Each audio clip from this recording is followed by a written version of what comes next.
আর আল্লাহ তাবারাক ওয়া তাআলা সেই দিন কিয়ামতের মালিক হবেন, বিচারের দিনের মালিক। আল্লাহ তাবারাক ওয়া তাআলা যেন হিসাবটা নিয়ে লাই। কিয়ামতের দিনটা এত কঠিন হবে, এত পেরেশানির দিন হবে, ভয়ঙ্কর দিন হবে, মানুষ কিয়ামতের কষ্টটা সহ্য করতে পারবে না। তখন খুঁজে বেড়াবে মানুষকে যে আল্লাহর কাছে একটু সুপারিশ করার জন্য, কাউকে ধর না রে, কাউকে ধর, যে আল্লাহকে বলবে আল্লাহ জান্নাত জাহান্নাম যা দিবে আল্লাহ দিও, কিন্তু হিসাবটা আল্লাহ তুমি তাড়াতাড়ি করে নিয়ে নাও। আদম নবীর কাছে যাবেন, ইব্রাহিম নবীর কাছে যাবেন, ইসমাইল নবীর কাছে যাবেন, প্রত্যেক নবীর কাছে যাবেন, কিন্তু সব নিজের উজুর পেশ করবেন। আমি ওদিকে যাব না। তবে একজন নবী ছিলেন, যেই নবীকে আল্লাহ আদেশ করেছিলেন নিজের বেটাকে কুরবানি করো, সে নবীটার নাম বলতে পারবেন? একটু জোরে বলেন। হ্যাঁ, আমি যতক্ষণ থাকবো একটু কথা বলতে হবে আপনারাকে। ইব্রাহিম নবী 3 জায়গাতে মিথ্যা কথা বলেছিলেন, শরীয়তের নিগাতে আসলে ওগুলো মিথ্যা নয়। এবার যখন লোকেরা তার কাছে যাবেন কিয়ামতের মাঠে, তো বলবেন যে আমি যেতে পারবো না আল্লাহর কাছে। লোকেরা বলবেন যে আপনি হলেন খালিলুল্লাহ, আল্লাহর দোস্ত, আল্লাহ আপনাকে আগুন থেকে বাঁচালছেন, আপনি নিজের ছেলেকে কোরবানি করতে গেছিলেন, তো একটু আল্লাহর দরবারে সুপারিশ করেন, আল্লাহ যেন আমাদের হিসাব কিতাবটাকে নিয়ে লাই। ইব্রাহিম নবী কি বলবেন জানেন? ওরে আল্লাহ, আমি যেতে পারবো না, কারণ যদি আল্লাহ আমাকে প্রশ্ন করে দেয় ইব্রাহিম তুমি সুপারিশ করতে এসছো, পড়লে তোমার হিসাবটা তুমি দিয়ে দাও 3 জায়গাতে যে মিথ্যা কথা বলেছিলে, তখন তো আমি ধরা পড়ে যাব। তো ভাইরে, একটা নবী, সুবহানাল্লাহ, আল্লাহ নিজের দোস্ত বলেছেন সেই নবীকে, সেই নবী সামান্য শরীয়তের দিক দিয়ে মিথ্যা নয়, তবু মিথ্যা মনে করে, ওর গুনাহ মনে করে আল্লাহর সামনে যদি যেতে না পারেন, তো আমি আপনি কি ভাই, আমি আপনি কি যে লোককে হাসার জন্য মিথ্যা কথা বলবো? আমার আপনার ঠিকানাটা কোথায় হবে একটু ভেবে দেখেছেন? আজকে আমাদের মজাক তো শরীয়ত বাহির মজাক। আল্লাহ রসুল মজাক করেছেন, আল্লাহ রসুল মজাক করেছেন, কিন্তু আমাদের মতন মজাক নাই। যেমন আল্লাহ রসুল মজাক কি করেছেন জানেন? একটা হাদিস বলি। একজন মহিলা এসে বলছেন, আল্লাহ রসুল আমি নমাজ রোজা সব করি শক্তি মতন, তেলাওয়াত কিরাত তাসবিহ তাহলিল করি, আমি কি জান্নাত যাব? আমি কি আল্লাহ কি আমাকে জান্নাত দিবেন? তো আল্লাহ রসুল বলছেন যে কোনো বুড়া কিংবা বুড়ি জান্নাতে যাবে না। রসুল কি বললেন? কোনো বুড়া কিংবা বুড়ি জান্নাতের ভিতরে যাবে না। ওর মন খারাপ, আল্লাহ আমার বয়স হয়ে গেছে, নমাজ রোজা তাইলে আমার সব ব্যর্থ বেকার হয়ে গেল। যখন ওর মন খারাপ দেখলেন, তখন আল্লাহ রসুল বলছেন যে এই শোনো শোনো, আমি এই জন্য বললাম যে কোনো বুড়া বুড়ি জান্নাতে যাবে না। আল্লাহ তাবারাক ওয়া তাআলা যখন মানুষকে জান্নাতে দেবেন, ওই টাইমে মানুষের বয়সটা বুড়া থাকবে না, একবারে কড়কড়া 25-30 বছরকার জোয়ানি হালাতে যাবে জান্নাতের ভিতরে। এই জন্য আমি বললাম যে কোনো বুড়া বুড়ি জান্নাতের ভিতরে যাবেন না। এটা মজাক, কিন্তু এটা কি শরীয়তের মজাক হলো? আল্লাহুস সামাদ। একজন সাহাবী এসে বলছেন, আল্লাহ রসুল আমাকে একটা সওয়ারি দিবেন না, আমি যার পরে সওয়ার হব। আল্লাহ রসুল একটা সাহাবীকে বলছেন, যাও যে উটের বাচ্চা গেল একটা দিয়ে দাগা। আল্লাহ রসুল মজাক করছেন, একটা উটের বাচ্চা দিয়ে দাগা। তখন সে সাহাবী বলছেন, হুজুর আমি আপনার কাছে সওয়ারি চাচ্ছি, বড় উট চাচ্ছি, আর আপনি আমাকে উটের বাচ্চা দেবেন, উটের বাচ্চাতে কি করবো আমি নিয়ে? আল্লাহ রসুল হাসছেন, বলছেন যে আরে পাগল, যে উটের বাচ্চাটা তোমাকে দিব ও তো বড় হয়েছে, ও তো একদিন কাহরের বাচ্চা ছিল, এই জন্য তো আমি বললাম যে উটের বাচ্চাটাকে দিয়ে দাও গা। এগুলো হলো মজাক। আর আমাদের মজাক তো কোনো আইল কি আর নাচ পাঘা নেই। সুবহানাল্লাহ। খায়ের যা হোক, আমি ওদিকে যাব না ভাই। ভাইরে, আজকে আমি আপনাদের সামনে যে বিষয়টি নিয়ে আলোচনা করেছি, যে এই জমিনে পৃথিবীতে আমরা মুসলমান, যারা ইসলাম মানে না, বুঝে না, জানে না, তারা তো বলে আমরা মুসলমানও বলি যে আল্লাহ তাবারাক ওয়া তাআলা এই পৃথিবীতে মেয়েদের কোনো মান সম্মান দেয়নি, বেটির কোনো মান সম্মান দেয়নি। তো মেয়েদের মান সম্মান শরীয়ত কতখানি দিয়েছে, আজকে আপনাদের সামনে 2-4টা কথা বলবো। তার আগে একটা প্রশ্ন করি, এই জমিনের ওপরে বর্তমান যুগে সব থেকে সস্তা জিনিস যার কোনো মূল্য নেই, বলেন তো আপনারা কে? বলতে পারবেন না? জমিনের ওপরে সব থেকে যার মূল্য নেই, সস্তা, যার কোনো আহমিয়তি দিই না আমরা, বলতে পারবেন না? আচ্ছা ভাই, আপনারা কেউ বলবেন হয়তো বললাম যে নুন হবে, লবণ, নুনও তো কম করে সস্তা গেলে 10 টাকা নিচ পাবেন না, 10 টাকা কেজি নাকি? বলবেন যে মৌলানা পানি, 1 লিটার পানি কিনতে যান 20 টাকা লাগবে আপনাকে। বলবেন মৌলানা সাল হাইজি, তো 1 টাকা 2 টাকা নিচে আপনি একটা মাছের সাল হয়ে পাবেন না। আছে না? আছে। প্রত্যেক জিনিসের দাম আছে, কিন্তু যার একটা আমরা দাম দিই না সেটা হলো কে? আমার আপনার মেয়ে, আমার আপনার বেটি, আমার আপনার কন্যা, যার বর্তমান যুগে আমরা কোনো মান সম্মান দিই না। বাড়িতে বেটি হতে গেলে মন খারাপ, মন খারাপ হয় না ভাই? হানা বলেন, মন খারাপ হয় না? হয় না? বাপের রাইতের বেলাতে বিছানে ঘুম আসে না। এই মজলিসে কত আমার মা, কত ভাই আছেন, বেটি সাবালিকা হয়ে গেছে, যুগের কারণে, সমাজের কারণে, আমাদের কারণে, আল্লাহুস সামাদ দিন না মানার কারণে, নবী না মানার কারণে আজকে ওই বাবার মায়ের রাতের বেলাতে ঘুম আসে না। আল্লাহ রে, কেমন করে আমি আমার মেয়ের বিবাহ দেব? আল্লাহুস সামাদ। কত বাপ এমন আছেন টাকা নিয়ে বসে আছেন, 2 লক্ষ 3 লক্ষ 5 লক্ষ টাকা নিয়ে বসে আছেন দেওয়ার জন্য, যেগুলা শরীয়তে জায়েজ নাই, তবু তার বাড়িতে রিস্তা আসে না। খুব কেন? আমরা মান সম্মান নিজেই হারিয়ে দিয়েছি। কেমন করে মান সম্মান হারালছি? আমরা মুসলমান হয়ে মান সম্মান হারালছি। ইসলাম তার মান সম্মান দিয়েছেন। কোরআন মাজিদে কত সূরা আছে ভাই বলেন তো একটু আপনারা? 114। মুখে যদি খানি টানি থাকে ভাই একটু পায়ের তলাতে ফেলে আমার সাথে কথা বলেন। কোরআন মাজিদে 114 সূরা আছে। 114টা সূরার মধ্যে কোরআন মাজিদে একটা সূরার নাম আছে সূরাতুন নিসা। দেখবেন, সূরাতুন নিসা, নিসা মানে মহিলা, নিসা মানে আওরাত, নিসা মানে নারী। আল্লাহ তাবারাক ওয়া তাআলা মা খালাদের দাম, মান সম্মান এত বাড়িয়ে দিয়েছেন যে তাদের নামে একটা কোরআনে সূরা দিয়েছেন সূরাতুন নিসা, কিন্তু সূরাতুর রিজাল বলে কোনটি কোরআনে সূরা পাবেন না আপনি। কত আল্লাহ মান সম্মান দিলেন। এই মান সম্মান থেকে যথেষ্ট যে তাদের নামে আল্লাহ একটা সূরা দিয়ে দিয়েছেন। জি, এটা কোনো ছোট মোটো কথা? আল্লাহুস সামাদ। ভাই আমার, আল্লাহর নবী সাল্লাল্লাহু আলাইহি সাল্লাম যখন নবী হলেন, আল্লাহুস সামাদ, ইহুদিরা সাহাবায়ে কেরাম এসে নবীর সামনে শিকায়ত করলেন ইহুদিদের, কি আল্লাহ রাসূল একটা কথা বলবো আপনার সামনে। আল্লাহ রাসূল বলছেন, কি রে বাবা? বলছে যে আমাদের আশেপাশে যে ইহুদিরা আছে, ওরকে স্ত্রীর যখন হাইজ মাসিক হয়, স্ত্রীর যখন মাহিনা হয়, হাইজ মাসিক হয়, তখন ওকে বিছানে শুতে লাই না, ওর বিছানটাকে আলাদা করে দেয়, ওর হাতের খাই না, ওর রান্না বান্না খাই না, ওর কাপড় সাফ করা লাই না, আর ওকে বিছানো পাঞ্জরে ঘুমাইতে লাই না। বলছে যে তুই জয়দিন না পাক হয়ে থাকবি, তুই আলাদা হয়ে থাক, তুই এখন না পাক হয়ে আছিস, তোর মতন স্ত্রীকে বিছানে শুতে লিব না। কে বললেন? সাহাবায়ে কেরাম। ইহুদিরা এরকম করতো, নবীর সামনে শিকায়ত করলেন। সুবহানাল্লাহ। এবার নবীজি কি বললেন জানেন?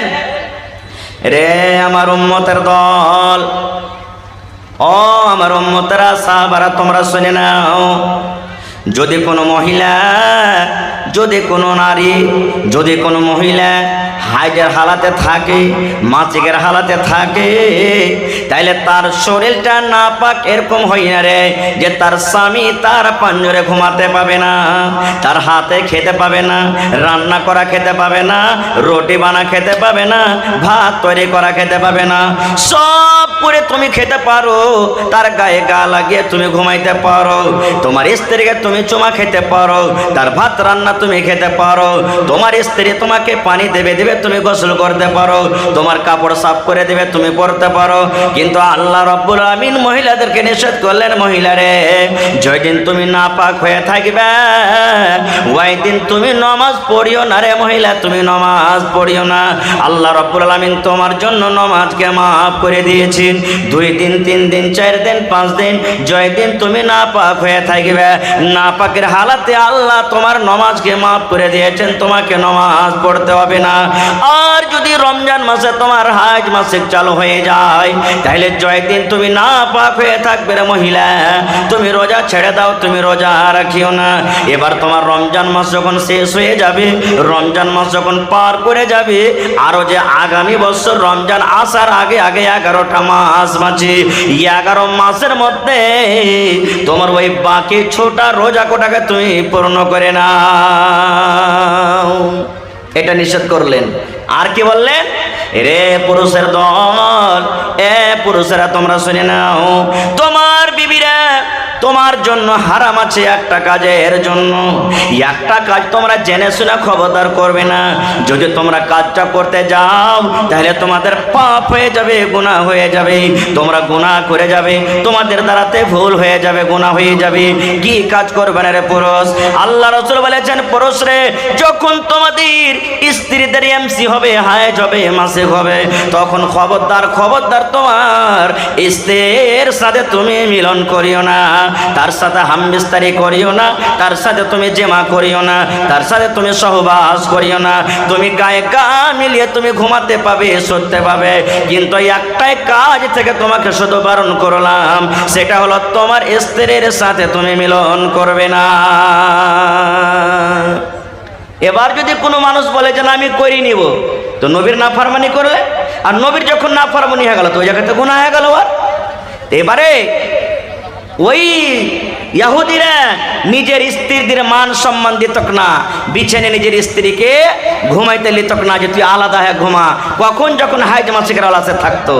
কিন্তু এখন শরীয়ত তার মান সম্মান দিয়ে দিলে সুবহানাল্লাহ, যে তোমার স্ত্রী তোমার পাঞ্জরে ঘুমাবে, কোনো গুনাহ নেই। আর একটু আগে চলেন, নবীজি কত মান সম্মান দিয়েছেন। আল্লাহর নবীর স্ত্রী মা আয়েশা রাদিয়াল্লাহু তাআলা আনহা নবীর পাঞ্জরে একদিন বসে আছেন, নবী আমার বসে আছেন। মা আয়েশা রাদিয়াল্লাহু তাআলা আনহা এবার নবীর পাঞ্জরে বসে আছেন, গিলাসে করে মা আয়েশা দুধ পান করেন, গিলাসে করে মা আয়েশা পানি পান করেন। মা আয়েশা নিজে বলেন, আমি যখন গিলাসে করে পানি পান করে, দুধ পান করে, আমার দয়ার নবী আমার দিকে দেখছেন। আমার বিবি আয়েশা গিলাসের কোন জায়গাতে মুখ লাগায়, ঠোঁট লাগায় পানি পান করেন।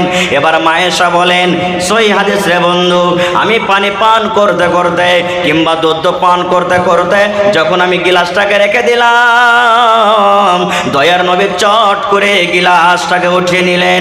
মা আয়েশা বলেন, যেই জায়গাতে গিলাসের আমি মুখ লাগাই, ঠোঁট লাগায় পানি পান করলাম, দয়ার নবী ওই জায়গাতে মুখ লাগায়, ঠোঁট লাগায় পানি পান করলেন।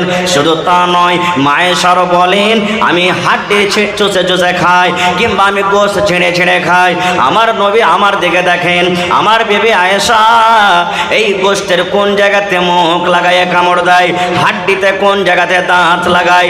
মা আয়েশা বলেন, গোশত খেতে খেতে খেতে যখন আমি থালাটা রেখে দিলাম, পেস্টটাকে যখন থালাতে রেখে দিলাম, নবীজি আমার চট করে পেস্টটাকে উঠিয়ে নিলেন। আমি আয়েশা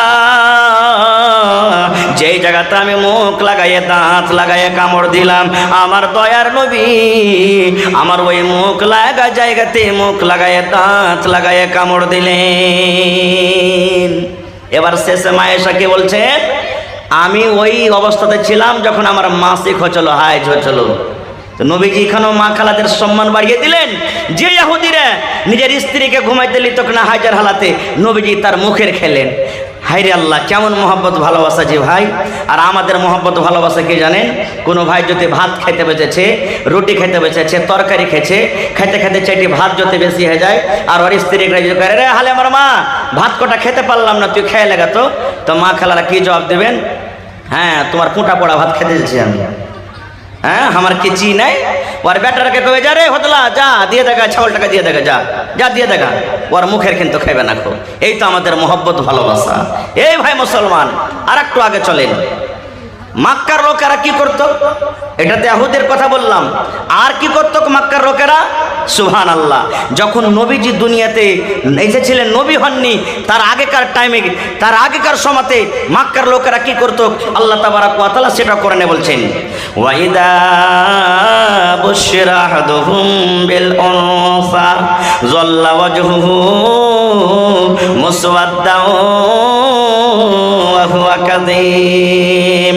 ওরে আল্লাহ, আজকে যদি আমার আপনার বাড়িতে দুটা তিনটা চারটে মেয়ে হয়ে যায়, মন খানা ভারী হয়ে যায়, বাবার রাতের বেলাতে ঘুম আসে না, কত ভাই নিজের স্ত্রীকে মারে আর গালি দেয় আর বলে, এরে হারামের বেটি হারামি, এরে খব্বিসের বেটি খব্বিস, তোর পেট থেকে শুধু কেন মেয়ে হয়, তোকে তালাক দিয়ে দেবো, তোর মতন বিবিকে বাড়িতে রাখবো না, কত রকম নানা প্রকারের আল্লাহ গালি দে। ওরে আল্লাহ, আল্লাহ রাব্বুল আলামিন বলেন, দুনিয়ার মানুষ রে, ওই মক্কা নগরে, মক্কার জমিতে যখন আমার নবী নবী হননি তার আগে কার ঘটনা? কোনো বাড়িতে যখন মেয়ে জন্মগ্রহণ হইত, কোনো বাড়িতে যখন মেয়ে পয়দা নিত, ওই বাবার মুখখানা কালো হয়ে যেত, এমন ভাবে কালো হয়ে যেত, ওই বাপ লজ্জিত হয়ে যেত, শরমের কারণে গ্রাম দিয়ে হাঁটতে পারত না, লোকের সামনে দাঁড় হইতে পারত না। যেমনই গ্রাম দিয়ে হাঁটত, লোকেরা টানা মেরে মেরে কথা বলতো আর বলতো, দেখো রে এটা মেয়ের বাবা চলে যায়, এটা বেটির বাবা চলে যায়। এই শরমে, এই ভয়ে, এই ডরে ওরে আল্লাহ নিজের মেয়েকে তারা জমিনে দফন করে দিত। বাপের মন খারাপ, গ্রামে লোকেরা টানা মেরে মেরে কথা বলতো আর দিত আর বলতো, দেখো মেয়ের বাবা চলে যায়। ইমাম বাগাবী রহমাতুল্লাহ আলাইহি বলেন যে ওই মক্কা নগরে মক্কার লোকেরা কিছু লোক কি করতো জানেন? যার ইচ্ছা ছিল যে আমি মেয়েকে মারবো না, আল্লাহ যা দিয়েছে লোক যা বলছে বলুক গা, ওই মেয়েটার বয়স যখন 7 বছর 8 বছর 10 বছর হইতো, ওকে উট দিয়ে, বকরি দিয়ে, ভেড়া ভেড়ি দিয়ে ওকে মাঠে ময়দানে পাঠিয়ে দিত, যা বেটি তুই উট চড়াবি, বকরি চড়াবি, ভেড়ি চড়াবি আর দুধ পান করবি, তুই জীবনটাকে কাটিয়ে দিবি। আর যে লোকটা লজ্জা মনে করত না, বাড়িতে বেটি এসেছে, এরকম বেটিকে বাড়িতে রাখা হবে না, ইয়ার জন্য আমি মুখ পাই না, দেশে মুখ দেখাইতে পারি না, তখন ওই বাপ কি করতো? ওরে সুবহানাল্লাহ, একটা কোদল নিত। কি নিত ভাই? একটা কোদল নিত, আর কোদলটাকে নিয়ে জঙ্গলের ভিতরে চলে যেত, নিজের স্ত্রীকে জানাইত না। ইমাম বাগাবী রহমাতুল্লাহ আলাইহি বলছেন যে কোদল নিয়ে জঙ্গলের ভিতরে চলে যেত, আর চলে যাওয়ার পর জঙ্গলের ভিতরে বেটিকে দফন করবো বলে একটা গর্ত খাল করে চলে আসতো বাড়ি।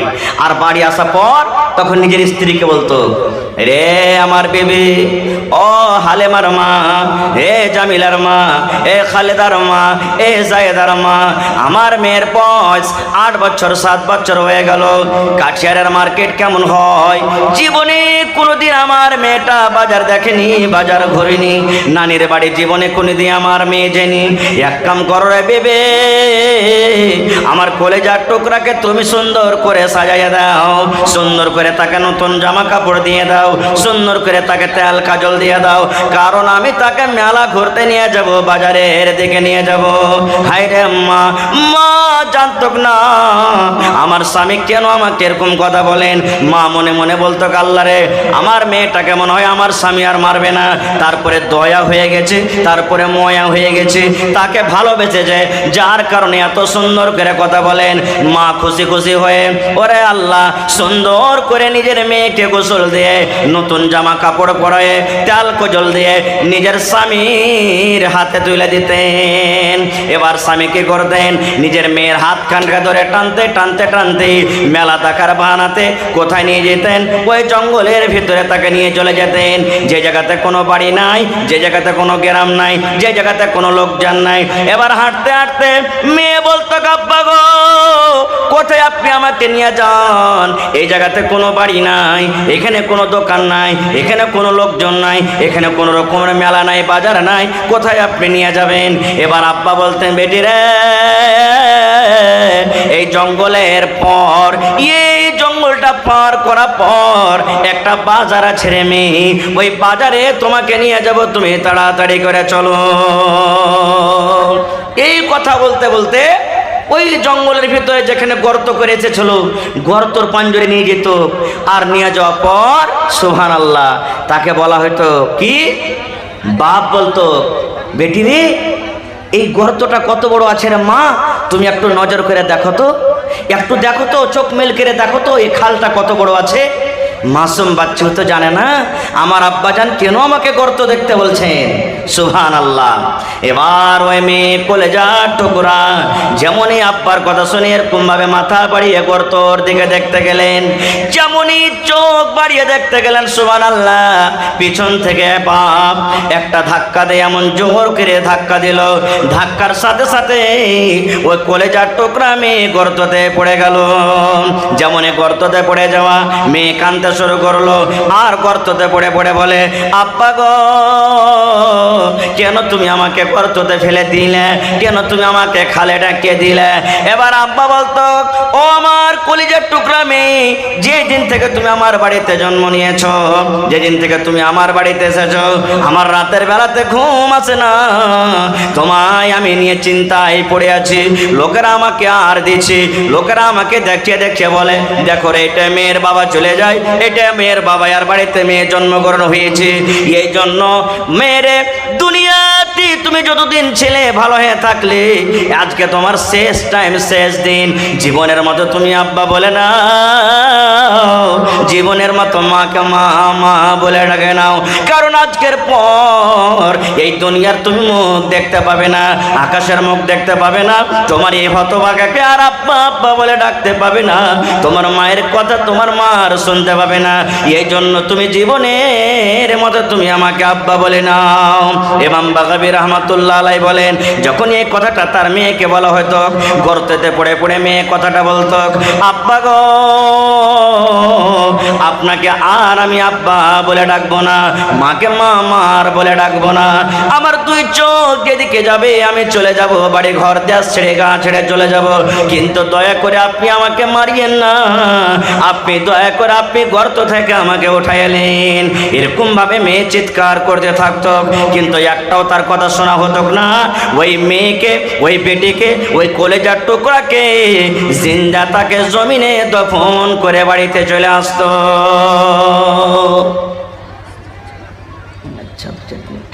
দফন করে আসতো। এবার নবীজি মেয়েদের মান সম্মান কত বাড়ালেন জানে? যে মেয়েকে দফন করা হতো, সেই নবী মেয়েদের ব্যাপারে কত বড় খুশখবরি দিন, পাইগাম দিলেন জানে? এ মেয়ের বাবা, তোমরা শুনে নাও, এই হাদিসে দুটা মেয়ের কথা বলা হয়েছে। যার বাড়িতে দুটা মেয়ে জন্মগ্রহণ করলো, কিংবা যাকে দুটা মেয়ে দিয়ে আজমাইশ করা হলো, যাকে দুটা মেয়ে দিয়ে ইমতিহান করা হলো, যার বাড়িতে দুটা মেয়ে জন্মগ্রহণ হলো, এখানে দুটার কথা আছে, কিন্তু কোনো হাদিসে তিনটার আছে, কোনো হাদিসে একটার আছে, কোনো হাদিসে তিনটার আছে, কোনো হাদিসে পাঁচটার আছে।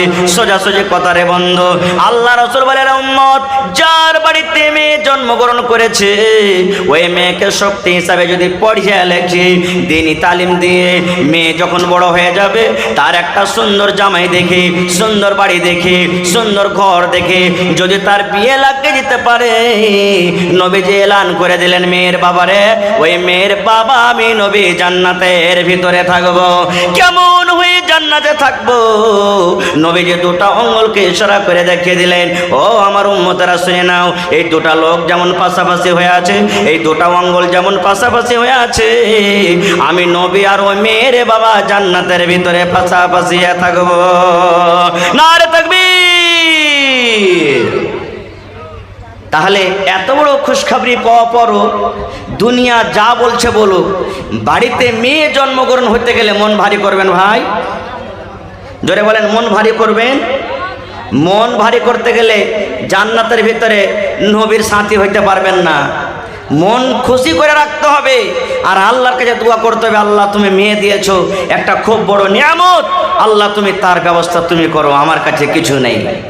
এবার আর একটা হাদিস বলি ভাই, আমাকে লাইনটা একটু অন্যদিকে পাল্টাতে হবে, এর জন্য আর একটা হাদিস বলে দিই যে, হাজি মাওলানা, নবীজির কয়জন মেয়ে ছিলেন আর নবীজি নিজের মেয়েকে কত ভালোবাসতেন, এর কি কোনো হাদিস আছে? আছে, বুখারী শরীফের হাদিস।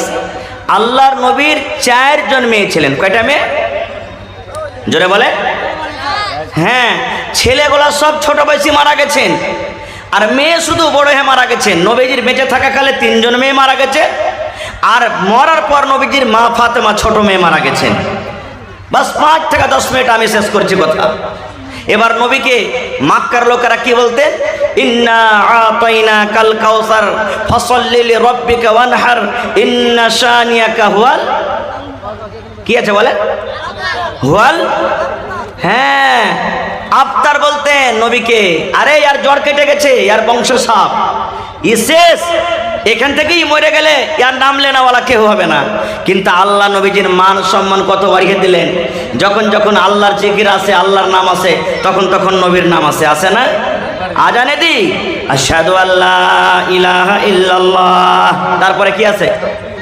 আশহাদু আন্না জোরে বলে মুহাম্মাদার, হ্যাঁ ওদিকে আমি যাব না, ওদিকে আলাদা বিষয়। তবে সুবহানাল্লাহ, নবীজি নিজের মেয়েকে কত ভালোবাসতেন।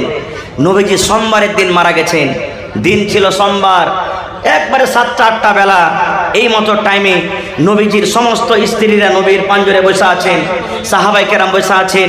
এবার নবীজি নিজের বিবি রেখে বলছেন, কই আমার মা, আমার কলেজার টুকরা কই? নবীজি নিজের মা, মেয়েকে ফাতেমাকে মা মা বলে ডাকতেন।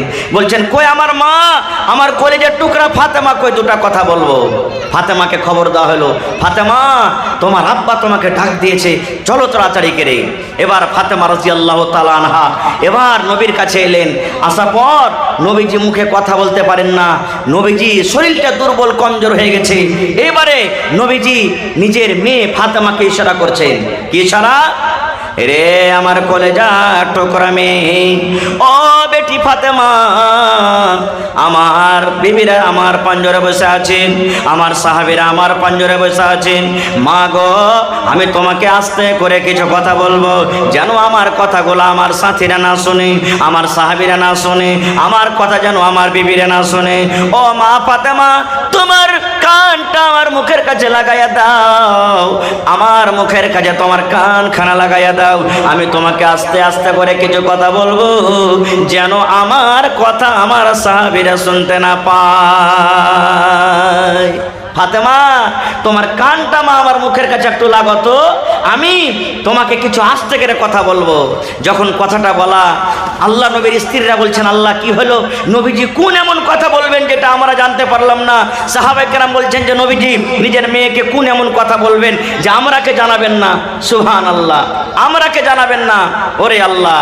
এবার মা ফাতেমা রাদিয়াল্লাহু তাআলা আনহা আব্বার কথা শুনে এবার নিজের কানটাকে নবীর মুখের কাছে লাগালেন। নবী আস্তে আস্তে করে কোন এমন কথা বললেন, ফাতেমা কাঁদতে শুরু করলেন, কাঁদতে লাগলেন, নবীর কথা শুনে কাঁদতে লাগলেন। এবার নবীজি দেখলেন, আহারে আমার কথা শুনে আমার মেয়ের কলিজা ফেটে গেল, অন্তর ফেটে গেল, চোখে পানি এসে গেল। এবার নবীজি আবার বলছেন, বেটি রে, তোমার কানটা আর একবার আমার মুখের কাছে লাগাও তো মা, তোমাকে আর একটা কথা বলবো। আবার দ্বিতীয়বার মা ফাতেমা বললেন, আমি কানটাকে নবীর মুখের কাছে লাগালাম। নবীজি আমাকে আস্তে আস্তে কোন এমন কথা বললেন। এবারে মা ফাতেমা কিন্তু হাসতে লাগলেন। প্রথমবার কোন কথা বললেন, কানতে লাগলেন। দ্বিতীয়বার নবীজি কানে কানে বললেন, মা ফাতেমা হাসতে লাগলেন। শেষ কথা, আমি ওদিকে যাব না। নবীজি দুনিয়া থেকে চলে গেলেন। নবীর মৃত্যুর কিছুদিন পর একদিন মা আয়েশা রাদিয়াল্লাহু তাআলা আনহা, এটা হলেন মা ফাতেমার সতার মা, আল্লাহ নবীর একজন স্ত্রী, একদিন ফাতেমাকে বলছেন, বেটি রে একটা কথা বলবো মা। বলছে কি? বলছে, বেটি রে, যখন তোমার আব্বাজান মারা যাবেন, যেদিন তোমার আব্বাজান দুনিয়া থেকে চলে যাবেন, ওই দিন বেটি রে কোন এমন কথা নবী তোমার কানে কানে বলেছেন বেটি রে, যেটা আমরা শুনতে পাইনি, আমাদেরকে জানাননি? প্রথম কথা, নবী তোমার কানে কানে যখন বললেন তুমি কাঁদেছিলে, তোমার চোখে আমরা পানি দেখেছি। আর দ্বিতীয়বার যখন তোমার কানে কানে কোন এমন কথা বলেছেন, যে কথাটা শুনে তুমি মা হেসেছিলে, একটু কান্দা এবং হাসার কথাটা তুমি বলে দাও। এই আমার ভাইয়েরা, মায়েরা, খালারা শুনেন।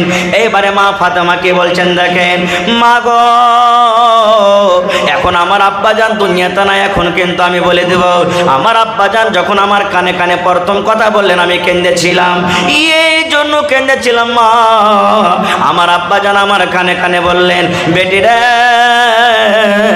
এখন আমার যাওয়ার টাইম হয়ে গেছে রে মা, আল্লাহ রাব্বুল আলামিনের তরফ থেকে অর্ডার হয়েছে, আর আমি দুনিয়াতে বাঁচবো না, এখন আমি দুনিয়া থেকে চলে যাব। তুমি এই হতবাটাকে, তুমি এই লোকটাকে তুমি জীবনের মতো তুমি আব্বা বলে ডেকে নাও, কারণ তোমার আব্বা জান আজকের পর থেকে আর দুনিয়াতে থাকবে না। আজকের পর তুমি এই লোকটাকে আর আব্বা বলে ডাকতে পাবে না। যেমন কথাটা বলা, মা ফাতেমা বলেন, ওরে আল্লাহ, আমার আব্বা জান দুনিয়া থেকে চলে যাবেন, আমি কাকে আব্বা বলে ডাকবো? কি আমাকে মা মা মা বলে ডাকবে? এই কথাটা শুনে আমার চোখে পানি এসে গেছিল। আর যখন আমাকে দ্বিতীয়বার আমার আব্বাজান বললেন, আমি হাসলাম।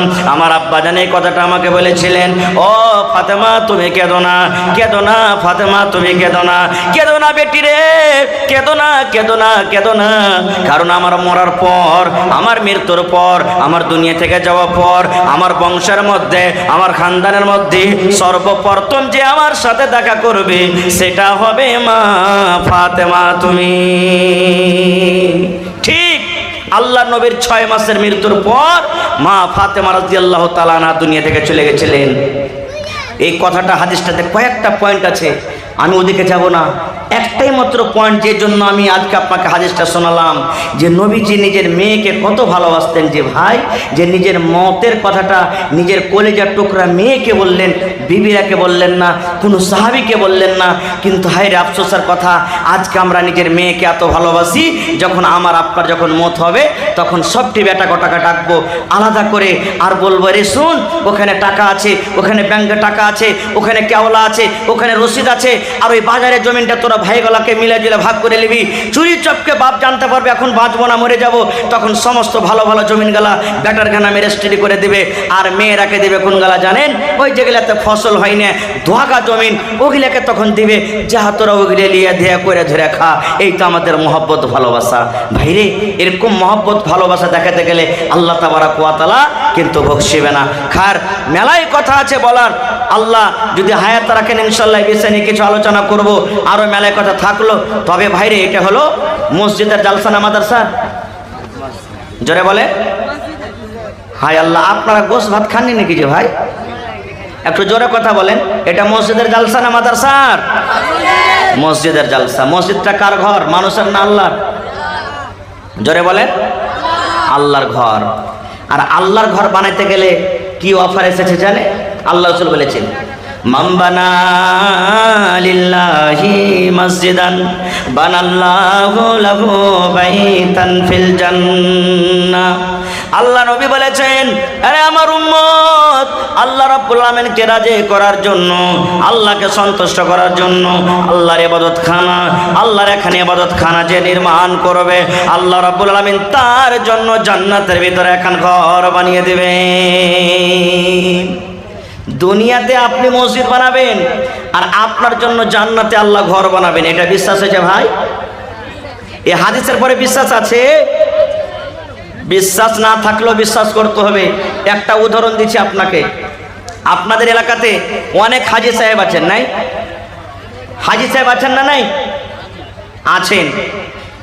দেখবেন হাজি সাহেবেরা যখন হজ করতে যায় তখন টাকা জমা করে হজ করতে যায় না? বছর 6 মাস আগে জমা করে, বছর 6 মাস 2 মাস 4 মাস আগে টাকা জমা করে। সুবহানাল্লাহ।